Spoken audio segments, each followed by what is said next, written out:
بتائیے قرآن مجید میں حضرت آدم علیہ السلام کا نام کتنی مرتبہ آیا ہے؟ 5, 4, 3, 2, 1.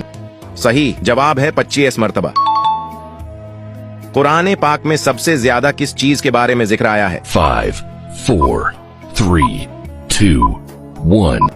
صحیح جواب ہے توحید کے بارے میں۔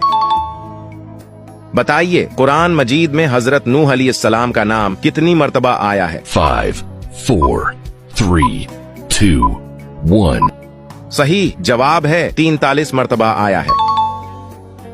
بتائیے قرآن مجید میں حضرت ادریس علیہ السلام کا نام کتنی مرتبہ آیا ہے؟ 5, 4, 3, 2, 1.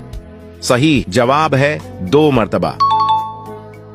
کیا آپ جانتے ہیں قرآن مجید میں حضرت ہود علیہ السلام کا نام کتنی مرتبہ آیا ہے؟ 5, 4, 3, 2, 1.